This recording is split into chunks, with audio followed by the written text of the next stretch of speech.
Big boss season 6 നിങ്ങൾ ഈ സൈഡിൽ കാണുന്നത് ജാസ്മിൻ ജാഫറിന്റെ വാപ്പ ജാഫ്രിക്ക പുള്ളിക്കാരൻ വ്ളോഗേഴ്സ് ആയിട്ടുള്ള ആളുകൾക്കെതിരെയൊക്കെ കേസ് കൊടുത്തിട്ടുണ്ട് പുള്ളിക്കാരിക്കെതിരെ പറയുന്നതിന്. അപ്പോൾ അതിനെ പറ്റിയിട്ട് ദിയാസന കഴിഞ്ഞ ദിവസമല്ല ഇന്ന് എനിക്കിത് ഇന്നാണ് കിട്ടുന്നത്, ഇന്ന് ഇട്ട ഒരു പോസ്റ്റാണ്. അപ്പോൾ നിങ്ങൾക്ക് അത് ഞാൻ വായിച്ച് കേൾപ്പിക്കാം, സൈഡിൽ വെച്ചിട്ടുണ്ട്. ബിഗ് ബോസിലെ ജാസ്മിൻ ജാഫറുമായി ബന്ധപ്പെട്ട ഒരു വിഷയമാണ്. ജാസ്മിനെതിരെ നടക്കുന്ന സൈബർ ബുള്ളിങ്ങുമായി ബന്ധപ്പെട്ട് യൂട്യൂബ്, ഇൻസ്റ്റ ഐഡികൾക്കെതിരെ ജാസ്മിൻ്റെ വാപ്പ ജാഫർ ഖാൻ പരാതിപ്പെട്ടിട്ടുണ്ട്. മോശപ്പെട്ട രീതിയിൽ ജാസ്മിൻ്റെ ഫോട്ടോ ഉപയോഗിച്ച് തംബ്നെയിലുകളും വാക്കുകളും പറഞ്ഞ ചാനലിനെതിരെയാണ് പരാതിപ്പെട്ടിരിക്കുന്നത്. ബിഗ് ബോസ് എന്ന ഷോയുടെ പേരിൽ വ്യക്തികളെ വളരെ മോശമായി ചിത്രീകരിച്ച് നടത്തുന്ന മറ്റുള്ളവരുടെ പേഴ്സണൽ ലൈഫിൽ ഇത്രയ്ക്കും തരം താഴ്ന്ന രീതിയിൽ ബുള്ളിങ് ചെയ്യുന്ന ഓരോരുത്തർക്കും ഇത് തന്നെയാണ് അവസ്ഥ. അഭിപ്രായ സ്വാതന്ത്ര്യമുള്ളതിനപ്പുറത്ത് വാക്കുകളും പ്രവൃത്തികളും കൈവിട്ട് പോയിരിക്കുന്നു. ക്രിമിനൽ കേസും ഡിഫോർമേഷൻ സ്യൂട്ടും ഫയൽ ചെയ്തിട്ടുണ്ട്. ഇത് കുറച്ച് നേരത്തെ ആകാമായിരുന്നു. Jafar Khan Bigg Boss Malayalam official എന്നൊക്കെ പറഞ്ഞിട്ട് ഇട്ടിരിക്കുകയാണ്. അതിൻ്റെ ആ ഒരു റെസിപ്റ്റും കാര്യങ്ങളൊക്കെ വാങ്ങിച്ചതിൻ്റെ ഇത് കോപ്പി ചെയ്യാൻ സൈഡിൽ കാണിച്ചിട്ടുണ്ടായിരുന്നു. അപ്പോൾ എനിക്ക് ഈ പറയുന്ന ദിയ സനയോടും ഈ പറയുന്ന ജാഫർ ഖാനോടും പിന്നെ ഇതിൽ ഇങ്ങനെ ഗുണമധികാരം പറഞ്ഞുകൊണ്ടിരിക്കുന്ന ആളുകളടുത്ത് എനിക്ക് പറയാനുള്ള ഒറ്റ കാര്യമുള്ളൂ. ഇതിനകത്ത് നമ്മളാരും ഇല്ലാത്ത ഒരു കാര്യങ്ങൾ എവിടെയും വിളിച്ചു പറയുന്നില്ല. ഒരു വ്ളോഗർമാരും വിളിച്ചു പറയുന്നില്ല വായി തോന്നിയതെന്നും. ഇവർ കാണിച്ചു കൂട്ടുന്ന കാര്യങ്ങൾ മാത്രം ബിഗ് ബോസ് റിവ്യൂ എന്നുള്ള പേരിൽ മാത്രമാണ് പറഞ്ഞുകൊണ്ടിരിക്കുന്നത്. വെറും ക്രിട്ടിസം മാത്രമാണ് ചെയ്തുകൊണ്ടിരിക്കുന്നത്. എനിക്ക് ഒറ്റ കാര്യം മാത്രമേ ചോദിക്കാനുള്ളൂ. കാറ്റടിക്കണം എന്ന് പറഞ്ഞുകൊണ്ട് കാറ്റുള്ള സ്ഥലത്ത് മൊത്തം മതിൽ കെട്ടാൻ പറ്റുമോ? ഒരിക്കലും ഇല്ല. കാറ്റ് വീശിക്കൊണ്ടേയിരിക്കും. അത് അടയ്ക്കാൻ നിന്നാൽ അത് പറ്റത്തില്ല. ആദ്യം ഈ പറയുന്ന ജാസ്മിൻ ചെയ്ത കാര്യങ്ങളൊക്കെ ശരിയാണ് എന്ന് തോന്നുന്നുള്ള ഒരു കമൻറ്റ്, പിന്നെ ലൈക്ക് ചെയ്യാൻ മറക്കണ്ട. ഒരുപാട് പേര് പറയുന്നുണ്ട് വീഡിയോയ്ക്ക് ലൈക്ക് വരുന്നില്ല. അതെന്ന് വെച്ചാൽ ജാസ്മിനെ സപ്പോർട്ട് ചെയ്യുന്ന ആളാണ് വ്യൂവേഴ്സ്, അതുകൊണ്ടാണ് ലൈക്ക് ചെയ്യാത്തതിൻ്റെ. വീഡിയോയ്ക്ക് വ്യൂ ഉണ്ട്, ലൈക്ക് ഇല്ല. അതുകൊണ്ട് ജസ്റ്റ് ഒന്ന് ലൈക്ക് ചെയ്തൊന്ന് കാണിച്ചില്ല എത്ര പേര് ഇഷ്ടപ്പെടുന്നുണ്ടെന്ന് വീഡിയോയെ. പിന്നെ അതുപോലെ തന്നെ ഇപ്പോൾ ഏറ്റവും പുതിയതായിട്ട് ഞെട്ടിപ്പിക്കുന്ന ഒരു സാധനം, അതായത് ജാസ്മിൻ്റെ ഏറ്റവും അടുത്ത സുഹൃത്തായിരുന്ന വിവി, ജാസ്മിൻ്റെ വാപ്പാടെ ഉമ്മാടെ ഇൻ്റർവ്യൂ ഒക്കെ സോഷ്യൽ മീഡിയയിൽ ഇട്ട് ഏകദേശം 1,00,000 വ്യൂ ഒക്കെ അടിച്ചൊരു വീഡിയോ ഉണ്ടായിരുന്നു. സോഷ്യൽ മീഡിയ മൊത്തം ചർച്ച ചെയ്തതാണ് ആ ഒരു സംഭവം എന്ന് പറയുന്നത്. ജാസ്മിൻ്റെ വാപ്പാക്കും ഉമ്മാക്കും പറയാനുള്ള കാര്യങ്ങളൊക്കെ പറഞ്ഞു. പിന്നെ ഒരുപാട് ജാസ്മിനെ വെള്ളപൂശിയ ഒരാളായിരുന്നു വിവി എന്ന് പറയുന്നത്. പക്ഷേ കഴിഞ്ഞ ദിവസം വന്നൊരു വീഡിയോ, അല്ലെങ്കിൽ കുറച്ചായിട്ട് വിവി നേരെ ജാസ്മിനെതിരെയാണ് വീഡിയോ ഇട്ടുകൊണ്ടിരിക്കുന്നത്. കാര്യം അറിഞ്ഞെടുത്തോളം വിവി എന്നുള്ള വ്യക്തി തെറ്റ് കണ്ടാൽ തെറ്റെന്ന് തന്നെ ചൂണ്ടിക്കാണിക്കും. അതുകൊണ്ട് തന്നെയാണ് ഇപ്പോൾ അങ്ങനെ വന്നതും. ഞാനൊക്കെ ഒരുപാട് തവണ പറഞ്ഞ കാര്യമാണ്. അതായത് ജാസ്മിന് വേണ്ടിയിട്ട് ഏഷ്യാനെറ്റിനകത്ത് ഫേവർ ചെയ്യുന്നുണ്ട്. അതിൻ്റെ ഫലമായിട്ട് എന്നെ ഇങ്ങനെ മുന്നോട്ട് പൊക്കിക്കൊണ്ടിരിക്കുന്നത് ഒരുപാട് മറ്റ് കണ്ടസ്റ്റൻസിനെ ചതിക്കുന്ന രീതിയിലാണ് ഈ ഒരു ഷോ പൊക്കിക്കൊണ്ടിരിക്കുന്നത് എന്നൊക്കെ ഞാൻ പറഞ്ഞപ്പോഴത്തേക്ക് നിങ്ങളെല്ലാവരും എന്നെ കുറ്റപ്പെടുത്തി. ജാസ്മിനാണ് ശരി, ജാസ്മിൻ കിടിലം പ്ലെയർ ആണ്, ജാസ്മിൻ നേരെയാണ് കളിക്കുന്നത്, നമ്മുടെ കാഴ്ചപ്പാടിൻ്റെ പ്രശ്നമാണ്, ജാസ്മിന് ഒരു ഫേവേഴ്സും ഉണ്ടായിട്ടില്ല, ജാസ്മിൻ്റെ വാപ്പാക്ക് ബ്ലോക്കായിരുന്നു, അതാണ് വിളിച്ചു പറഞ്ഞത്, അല്ലാണ്ട് വേറെ ഒന്നും ഉണ്ടായിട്ടില്ല എന്ന്. ഈവൻ ജാസ്മിൻ തന്നെ ഇടയ്ക്ക് വെച്ച് പറയുന്നുണ്ടായിരുന്നു, എൻ്റെ അത്ത വിളിച്ചെന്നെ പൊരിച്ചിട്ട് പോലും, അല്ല തന്തേന്നാണ് പറഞ്ഞത് ഒന്നല്ലേ, എൻ്റെ തന്ത വിളിച്ചെന്നെ പൊരിച്ചിട്ട് പോലും ഞാൻ കേട്ടിട്ടില്ല, പിന്നെയാണ് നിങ്ങൾ എന്നുള്ള രീതിയിൽ പറഞ്ഞത്. അതായത് വീട്ടിൽ നിന്ന് വിളിച്ച് പറഞ്ഞു എന്നുള്ള തെളിവാണ്. പക്ഷേ അതൊന്നും ഒരാൾ അക്സെപ്റ്റ് ചെയ്തില്ല. അതേസമയം അന്ന് ഈ ഒരു സംഭവം ഉണ്ടാകുന്ന സമയത്ത് ജാസ്മിൻ്റെ ഫാമിലിയായിട്ടും ജാസ്മിനുമായിട്ട് ഏറ്റവും അടുത്തിരുന്ന വ്യക്തിയാണ് വിവി. അപ്പോൾ ഈ വിവിക്ക് ഏറ്റവും കാര്യങ്ങൾ നടന്നത് എന്തൊക്കെയാണെന്നുള്ളത് അറിയാം. അപ്പോൾ വിവി കഴിഞ്ഞ ദിവസം പുറത്തോട്ടൊരു വീഡിയോ ഞാൻ നിങ്ങൾക്ക് വേണ്ടിയിട്ട് പ്ലേ ചെയ്യാം. ഇനി നിങ്ങൾക്ക് ഞാൻ വേറൊരു കാര്യം പറയാം. ഇപ്പം ഈ ഒരു ഷോയെ പറ്റിയിട്ട് എല്ലാവരും പറയുന്നുണ്ട് ഒരാളെ മാത്രം എന്ത് ഫേവറിറ്റിസം കാണിക്കുന്നത്, അങ്ങനെയൊക്കെയുള്ള കുറേ കാര്യങ്ങൾ നമ്മൾ കേട്ടു. ഈ ഒരു വിഷയങ്ങൾ നടക്കുന്ന സമയത്ത് തന്നെ ബിഗ് ബോസ് തുടങ്ങി എനിക്ക് തോന്നുന്നു ഒരു 6ാമത്തെ 7ാമത്തെ ദിവസം കണ്ട് കൺഫെഷൻ റൂമിലോട്ടൊരു കോൾ വന്നിട്ടുണ്ടായിരുന്നു ജാസ്മിന്. എന്തിനാണ് ആ കോൾ വന്നത്? ജാസ്മിൻ്റെ വാപ്പയാണ് വിളിച്ചത്. ജാസ്മിൻ്റെ വാപ്പ വിളിച്ചത് മെഡിക്കൽ എമർജൻസി പറയാനാണോ നിങ്ങൾ വിചാരിച്ചിരിക്കുന്നത്? ജാസ്മിൻ്റെ വാപ്പ വിളിച്ച് 3.5 മിനിറ്റ് സംസാരിച്ചു. കൺഫെഷൻ റൂമിൽ ആദ്യം ഇവളുടെ അടുത്ത് പറഞ്ഞ കാര്യം എന്ന് പറഞ്ഞു കഴിഞ്ഞാൽ, നിനക്ക് ഒറ്റയ്ക്ക് നിന്ന് കളിക്കാൻ പറ്റുമെങ്കിൽ കളിച്ചാൽ മതി, ഇവിടെ മനുഷ്യന് പുറത്തിറങ്ങി നടക്കാൻ പറ്റുന്നില്ല. അത്രയ്ക്ക് വൃത്തിയായിട്ട രീതിയിലാണ് ഇത് പൊയ്ക്കൊണ്ടിരിക്കുന്നത്. അപ്പോൾ അവൾ കൊടുക്കുന്ന മറുപടി എന്താണെന്നറിയാം? അപ്പം ഇതൊരു ഗെയിമല്ലേ, എനിക്കിവിടെ ആകെയുള്ളൊരു തുണയെന്ന് പറയുന്നത് ഗബ്രിയാണ് എന്നാണ് പറയുന്നത്. അത് യൂഷ്വൽ ഡയലോഗുകളാണ്.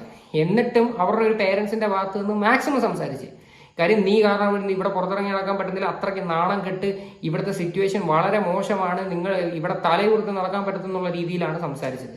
അവളുടെ ഉമ്മ സംസാരിച്ചു, അവളുടെ അനിയൻ സംസാരിച്ചു, അവളുടെ വാപ്പ സംസാരിച്ചു.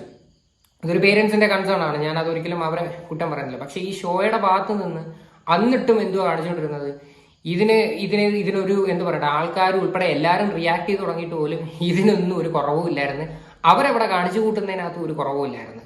ഇതിങ്ങനെ പൊക്കോണ്ടിരുന്നപ്പോഴത്തേക്ക് പലരുടെയും ലൈഫിൽ ഇത് അഫക്റ്റായി, എല്ലാവരുടെയും ലൈഫ് സ്പോയിലായി.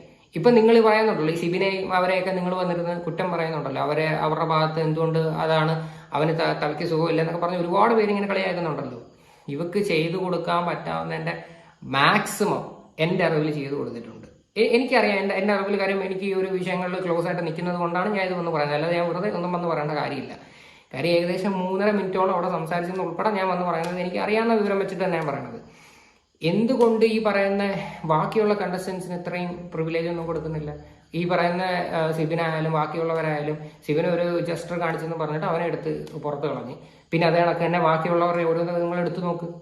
ഇതൊന്നും ആർക്കും ഒരു കുഴപ്പമില്ലേ?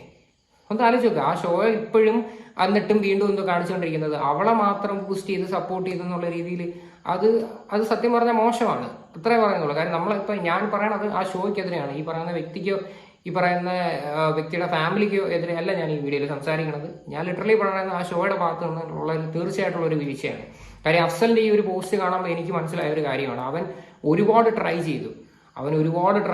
അവരെ കോൺടാക്ട് ചെയ്യാനായിട്ട് ശ്രമിച്ചു. ഈ ഒരു പരിപാടി എങ്ങനെങ്കിലും ഇവർ കാണിച്ചു കൂട്ടുന്നതെന്ന് നിർത്തിക്കാൻ വേണ്ടി എന്തെല്ലാം നോക്കി, എന്നിട്ടൊന്നും നടന്നില്ല. എന്നിട്ട് അവസാനം ഇപ്പം ബാക്കിയുള്ളവരുടെ ജീവിതം പോയപ്പം എല്ലാത്തിനും സമാധാനമായി എന്ന് തന്നെ നമുക്ക് പറയാം, അല്ലേ? അപ്പൊ എന്തായാലും അപ്പോൾ ഇതാണ് ആ ഒരു വീഡിയോ എന്ന് പറയുന്നത്. ഇതിനകത്ത് വ്യക്തമായിട്ട് തന്നെ പറയുന്നുണ്ട്, ഈ ജാസ്മിന്റെ ഫാമിലിയായിട്ട് ഏറ്റവും അടുത്തിരുന്ന ഒരു വ്യക്തിയാണ് വിവി എന്ന് പറയുന്നത്. അതുകൊണ്ട് തന്നെ വിവിക്ക് ഏറ്റവും ഇതൊരു കാര്യങ്ങൾ അറിയാം. ഇതിലൊരു പങ്കാളിയായിട്ട് നിന്നത് വിവി ആയിരുന്നിരിക്കാം. അപ്പോൾ അതുകൊണ്ടാണ് വിവിക്ക് അത് തെറ്റാണ് എന്ന് തോന്നിയിട്ട് ഇപ്പൊ തന്നെ വിവി ഇതെല്ലാം ഏറ്റു പറയുന്നതോ അല്ലെങ്കിൽ ഈ കാര്യങ്ങളെല്ലാം ജനങ്ങളുടെ മുന്നിലേക്ക് എത്തിക്കുന്നതും. എത്ര ഉളുപ്പുണ്ട് ഈ ഒരു ഷോയ്ക്ക്, അല്ലെങ്കിൽ എത്ര ഒരു ക്രെഡിബിലിറ്റി ഉണ്ട് ഈ ഒരു ഷോയ്ക്ക്. ഒരാളിന് വേണ്ടിയിട്ട് ഇത്രയേറെ ഒരു 10-18ഓളം ആളുകൾ കഷ്ടപ്പെട്ട് ഈ ഒരു ഷോയിൽ എത്രയെങ്കിലും രൂപയും മുടക്കി അവരുടെ സമയവും കളഞ്ഞ് അവരുടെ ആരോഗ്യവും കളഞ്ഞ് അവർ ഈ ഒരു ഷോയുടെ അകത്ത് 100 ദിവസം നിൽക്കണം, വിജയിക്കണം എന്ന് കരുതി നിൽക്കുമ്പോഴത്തേക്ക് ഇതിനകത്ത് ഒരാൾക്ക് വേണ്ടിയിട്ട് മാത്രം ഇത്രയേറെ ഒരു ഫേവറിസം ഈ ഒരു ഷോയുടെ സൈഡിൽ നിന്ന് കൊടുക്കുന്നത് ശരിയാണോ? ഇതേപോലെ പല ആളുകൾക്കും പല രീതിയിലുള്ള നെഗറ്റീവുകൾ പുറത്തുണ്ടാകുന്നു. അവരെയൊക്കെ വിളിച്ച് ഇവർ അറിയിക്കുന്നുണ്ടോ? ഒരിക്കലുമില്ല. അഖിൽ മാരാർ ഉൾപ്പെടെയുള്ള പല ആളുകളും വെളിച്ചത്താക്കാൻ ശ്രമിച്ചത് ഇത് തന്നെയാണ്. ഇതുപോലുള്ള പല കൊള്ളരുതായ്മകളും ഈ ഒരു ഷോയുടെ നടക്കുന്നുണ്ട്, പല രീതിയിൽ നടക്കുന്നുണ്ട്. ഇതിന് പല ഉന്നതരായിട്ടുള്ള ആളുകൾക്കും ഇതിൽ പങ്കുണ്ട് എന്നുള്ള രീതിയിൽ അത് പറഞ്ഞ് അഖിൽ മാരാർ ഉൾപ്പെടെയുള്ള പല ആളുകളെയും കുറ്റക്കാരനായിക്കൊണ്ട് ഈ ഒരു കാര്യങ്ങൾ മുന്നോട്ട് പോയിക്കൊണ്ടിരിക്കുകയാണ്. എന്നാൽ അതേ സമയത്ത് ഇതുപോലുള്ള പല കാര്യങ്ങളും നടക്കുന്നുണ്ട് എന്നുള്ളത് തെളിവ് സഹിതത ഒരാളൊന്ന് പറഞ്ഞിരിക്കുകയാണ്. എന്നിട്ടും എന്തുകൊണ്ട് ഇതിനെതിരെ ആരും പ്രതികരിക്കുന്നില്ല? ഈ ഒരു ഷോയ്ക്ക് എന്ത് ക്രെഡിബിലിറ്റിയാണ് അപ്പോൾ ഉള്ളത്? ഇത് പറയുന്ന സത്യങ്ങൾ ചൂണ്ടിക്കാണിക്കാൻ നമ്മൾ ഓരോരുത്തരോട് കുറ്റക്കാർ. ഇതൊക്കെ A-Z അറിയാവുന്നതുകൊണ്ടാണ് ആദ്യം മുതലേ ഞാനിത് ഓരോ വീഡിയോയിലും പറഞ്ഞുകൊണ്ടിരിക്കുന്നത്. അപ്പം നിങ്ങൾ ഓരോരുത്തരും പറഞ്ഞ് എനിക്ക് ജാസ്മിനോട് പേഴ്സണൽ ഗ്രഡ്ജാണ്, എനിക്ക് ദേഷ്യമാണ്, അവളെ വിറ്റ് അരിയാക്കാൻ നോക്കുവാണ് എന്നൊക്കെ ഉള്ളത്. ഒരിക്കലുമല്ല. ഇതിൽ മത്സരിക്കുന്ന മറ്റ് കണ്ടസ്റ്റൻസിനോടുള്ള ഒരു ആത്മാർത്ഥത അല്ലെങ്കിൽ അവരോടുള്ള ഒരു സ്നേഹം അതുകൂടെ എനിക്കുണ്ടെന്ന് തന്നെ കരുതിക്കും. മൊത്തം ആളുകളോടും അവർക്ക് വേണ്ടിയാണ് ഞാൻ ഈ സംസാരിക്കുന്നത്. ഇവരെല്ലാവരെയും പൂട്ടിയിട്ടിട്ട് ഒരാൾക്ക് മാത്രം കപ്പ് കൊടുക്കാനും, അവർക്ക് ചിലപ്പോൾ കപ്പ് കൊടുക്കാൻ ആയിരിക്കത്തില്ല. ഇത് നേരത്തെ അഖിൽ മാരാർ പറഞ്ഞതൊക്കെ ഇതിനകത്ത് ഇവരൊക്കെ നിർത്തിയിരിക്കുമ്പോൾ ഇവർക്ക് കൊടുക്കുന്ന സാലറിയിൽ നിന്ന് പകുതി കട്ട് ചെയ്ത് വാങ്ങി തിന്നാനായിട്ട് ഇതിൽ ഉന്നതരായിട്ടുള്ള പല ആളുകളും കാണും. എത്രത്തോളം ദിവസം ഇവരെ ഇതിനകത്ത് നിർത്തിയിരിക്കുന്നു അത്രയേറെ പൈസയുടെ ഒരു പങ്ക് പറ്റാൻ അവർക്ക് പറ്റുമല്ലോ. അതുകൊണ്ടായിരിക്കാം ഇവരെയൊക്കെ ഇത്രയേറെ നിർത്തിയിരിക്കുന്നത്, ഇത്രയേറെ ഫേവർസം കാണിക്കുന്നത്. എന്നിട്ട് സിബിൻ ഉൾപ്പെടെയുള്ള ആളുകളെ മാനസിക രോഗിയാക്കി ചിത്രീകരിക്കാൻ ശ്രമിച്ചുകൊണ്ടിരിക്കുകയാണ് ജാസ്മിന്റെ PR ടീമും ആളുകൾ ചേർന്നിട്ട്.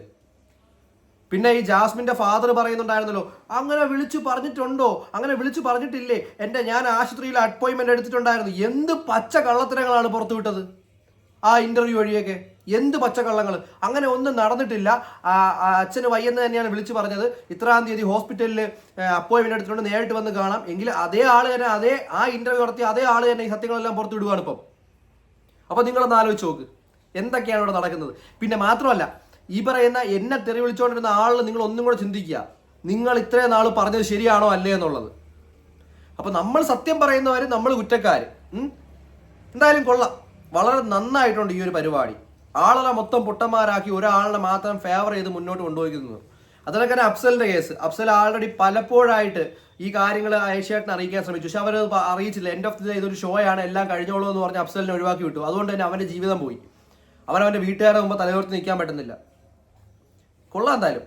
അപ്പൊ ഈ കാര്യങ്ങൾ ഇത്രയും നാൾ പറഞ്ഞതുകൊണ്ടും തെറിവിള് കേട്ടതുകൊണ്ടും ഈ കാര്യങ്ങളോട് നിങ്ങളിലേക്ക് എത്തിക്കണമെന്ന് തോന്നി. അതുകൊണ്ട് മാത്രം ഞാൻ നിങ്ങളുമായിട്ട് ഈ ഒരു വീഡിയോ ഷെയർ ചെയ്യുന്നത്. എന്തായാലും നിങ്ങൾക്ക് ചാനൽ ഇഷ്ടപ്പെട്ടില്ലെങ്കിൽ സബ്സ്ക്രൈബ് ചെയ്യുക. സൈഡിൽ കാണുന്ന ബെല്ലൈക്കൺ ഓൺ ആക്കിയിട്ട് നല്ല കിടിലം അപ്ഡേറ്റ്സ് കിട്ടും. മറ്റൊരു വീഡിയോ കാണുന്നവരെ ബൈ ബൈ ഗൈസ്.